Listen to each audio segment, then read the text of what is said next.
9 teorias científicas que fizeram muito mal à humanidade. Só não erra quem nunca faz nada. É muito comum que, em busca da verdade, as pessoas acabem tomando o caminho errado. Há muitos exemplos na história da humanidade onde esses erros e escolhas ruins acabaram levando a desastrosas consequências para milhões de pessoas. Em 1950, o filósofo racionalista Bertrand Russell escreveu o artigo Lógica e Conhecimento, onde ele listou todas as falácias da humanidade que nos distanciam dos valores humanistas. Nós juntamos 10 teorias científicas que provam o quanto as pessoas podem se enganar. E é sempre bom lembrar os erros do passado para não repeti-los no futuro. Número 9. Eugenia. Ideia principal: um humano pode ser melhorado por meio da seleção. O autor dessa ideia de melhorar o grupo genético e desenvolver qualidades que são valiosas para a sociedade é o pesquisador inglês Francis Galton. A dúvida é: quais qualidades devem ser consideradas valiosas? Será que uma pessoa com alto potencial criativo, mas que nasceu com defeitos físicos, deve ser jogada fora no processo de seleção? Além disso, algumas características, como o alcoolismo, por exemplo, se manifestam sob influências externas do ambiente, ou seja, a pessoa não nasce alcoólatra. A eugenia negativa foi desenvolvida na Alemanha nazista com o objetivo de interromper a reprodução de pessoas que, por algum motivo, eram consideradas defeituosas. E não para por aí. Programas legais de esterilização também existiram em países escandinavos, nos Estados Unidos, na Suíça, Grã-Bretanha e no Japão. Com o desenvolvimento do clone e com o surgimento da possibilidade de alterar o DNA humano, o questionamento da ética desses experimentos ainda é relevante e causa muitas controvérsias e discussões. Na Islândia, por exemplo, todas as mulheres grávidas cujos bebês são diagnosticados com síndrome de Down no exame de ultrassom são autorizadas a abortar. Será que isso está certo? Número 8. Frenologia. Ideia principal: seu caráter depende do formato do seu crânio. O médico e anatomista austríaco Franz Joseph Gall acreditava que os pensamentos, as emoções e as características mentais de uma pessoa afetavam o formato de seu crânio, já que tudo isso estava incorporado nos hemisférios do cérebro. Ele então apresentou uma tabela frenológica onde cada zona era responsável por um traço específico de personalidade. Se a pessoa tivesse uma protuberância no crânio bem nesta zona, significava que tinha desenvolvido esta característica. Se houvesse uma cavidade no crânio, significava que não tinha essa característica. O personagem de Leonardo DiCaprio no filme Django Livre, por exemplo, era um seguidor dessa teoria, porque justificava a escravidão. Além disso, as pessoas sempre tentavam adivinhar o caráter de outra somente olhando para o rosto dela. Se alguma característica duvidosa fosse encontrada, isso poderia ser um bom motivo para suspeitar que a pessoa fosse criminosa ou que havia violado a lei. Com o desenvolvimento da neurofisiologia, foi comprovado que o formato do crânio e o tamanho do cérebro não influenciam o comportamento de uma pessoa. E mais, a fisionomia foi declarada uma pseudociência. Número 7. A teoria de uma Terra plana no centro da galáxia. Ideia principal: a Terra é plana e fica bem no meio do universo. As pessoas acreditaram no modelo de sistema solar com a Terra no centro dele por séculos a fio. Graças a Nicolaus Copérnicos, esse mito foi derrubado. As pessoas também costumavam acreditar que nosso planeta era plano. Surpreendentemente, apesar dessa teoria ter sido rebatida há muito tempo, muita gente ainda acredita nela até hoje.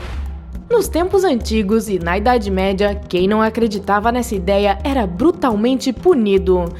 Na época, não acreditar no fato de que a Terra estava localizada no centro da galáxia colocava em xeque a ideia da natureza divina de tudo, e então os céticos eram jogados na fogueira.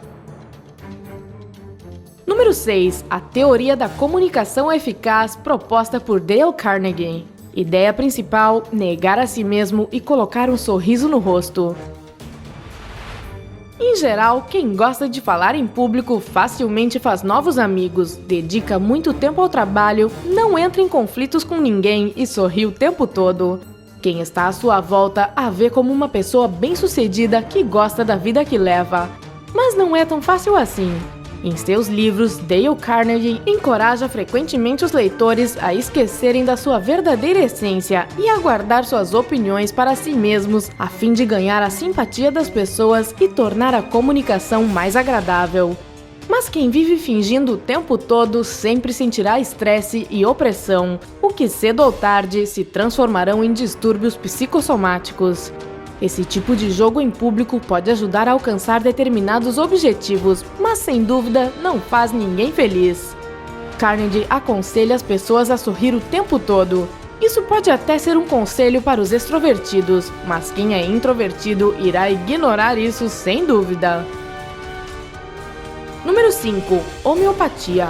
Ideia principal: similar cura similar. A homeopatia é um tipo de medicina alternativa que foi criada por Samuel Hahnemann.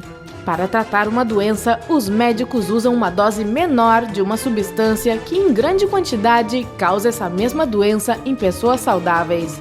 Ou seja, a medicina homeopática é um veneno bem diluído. E às vezes ele é tão diluído que acaba se tornando água. Os experimentos clínicos com essas drogas provaram que, na maioria das vezes, o efeito desse medicamento é o mesmo de um placebo. Cientistas e pesquisadores consideram a homeopatia um dos maiores erros da era moderna, mas ainda assim milhões de pessoas em todo o mundo usam regularmente remédios homeopáticos. A Organização Mundial da Saúde alerta que substituir o tratamento principal de muitas doenças por homeopatia é perigoso para a saúde e pode colocar sua vida em risco. Número 4. Teoria da infecção focal. Ideia principal: quando acontece um processo de inflamação, as toxinas são excretadas na corrente sanguínea. Isso intoxica o corpo e, por essa razão, o órgão doente precisa ser removido.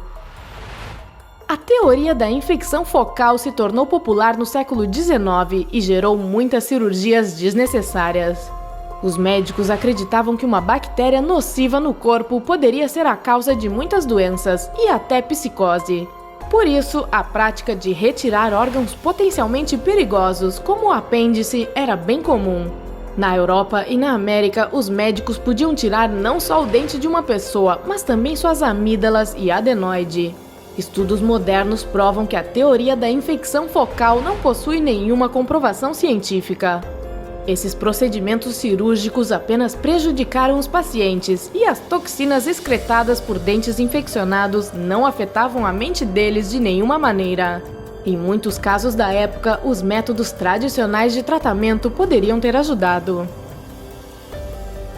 Número 3. Sangria como método para tratar todas as doenças. Ideia principal: toda doença surge por excesso de sangue no corpo. Foi Hipócrates quem criou a teoria dos 4 humores. Segundo ele, uma pessoa saudável deveria manter um equilíbrio entre os 4 humores, que são o sangue, a bilis amarela, a bilis negra e a fleuma. Ele acreditava que todas as doenças surgiam devido a uma violação deste equilíbrio ou por excesso de sangue no corpo. Ao fazer a sangria por meio de abertura dos vasos sanguíneos ou por iridoterapia, o paciente poderia se livrar do sangue ruim. Aos olhos da ciência moderna, o perigo da sangria é óbvio. O paciente pode pegar uma infecção das ferramentas não esterilizadas, contaminando o sangue e enfraquecendo o corpo. Além disso, havia o risco de danificar as artérias e causar graves hemorragias. Esse método de tratamento foi popular por quase 2000 anos e ainda é usado. Nos países asiáticos, por exemplo, muitas doenças são tratadas com a ajuda de uma sangria chamada hijama. Número 2. Telegonia. Ideia principal: uma criança sempre vai se parecer com o primeiro parceiro de sua mãe. Essa teoria era popular entre os adeptos de conceitos religiosos e filosóficos do criacionismo, que tentavam provar que uma mulher deveria permanecer virgem até o casamento. De acordo com eles, a intimidade com qualquer homem, e principalmente com o primeiro parceiro, poderia afetar a aparência e traços de personalidade dos filhos que essa mulher teria no futuro. É difícil mensurar quantas mulheres sofreram com esse mito. A ideia da telegonia, que literalmente significa aquele que nasceu longe de sua terra natal, foi usada pelos nazistas, que pensavam que depois de ter relações com um não-ariano, uma mulher alemã não poderia gerar um bebê puro. A doutora Angela Kryn e o professor Russell Bonduriansky, da Austrália, fizeram um experimento em moscas e calcularam que o tamanho do corpo dos filhotes delas não é determinado pelo pai, mas sim pelo primeiro parceiro da mãe. O erro aqui é que não foram realizados experimentos em outros animais, então é bem provável que essa teoria seja falsa. Além disso, a estrutura do sistema de reprodução dos humanos é bem diferente do das moscas. E mais, com a descoberta da genética, essa teoria se tornou insustentável. Número 1. Teoria da conspiração mundial. Ideia principal: o mundo todo é controlado por um pequeno grupo de pessoas. Essa teoria atribui a um pequeno grupo de pessoas o controle total de todos os recursos e processos políticos do planeta. Parece que esse mito é totalmente inofensivo, mas é prejudicial, pois danifica a educação. De acordo com essa teoria, você não pode confiar em ninguém. Professores, pesquisadores científicos, recomendações médicas ou até em você mesmo. E se houver algum chip implantado em você? E isso o faz sentir que nem adianta tentar mudar alguma coisa. A teoria evolucionista de Darwin, a exploração do espaço e o fato de que ainda não há vacina contra o câncer são todos explicados pela teoria da conspiração mundial. Então, qualquer um que tente criticar essa teoria faz parte dela há muito tempo, mesmo sem saber. O cientista e matemático David Grimes desenvolveu uma fórmula que prova que a conspiração mundial é impossível, pois ela teria sido descoberta há muito tempo. De acordo com seus cálculos, a encenação da chegada do homem na Lua poderia ser mantida em segredo apenas por 3,7 anos, enquanto o motim contra a criação de uma vacina de combate ao câncer poderia existir por apenas 3,2 anos. Na sua opinião, qual pesquisa moderna pode ser facilmente questionada? Existe alguma teoria científica em que todo mundo acredita, menos você? Conte pra gente nos comentários. Não se esqueça de se inscrever no nosso canal e ativar as notificações para não perder nenhum de nossos novos vídeos.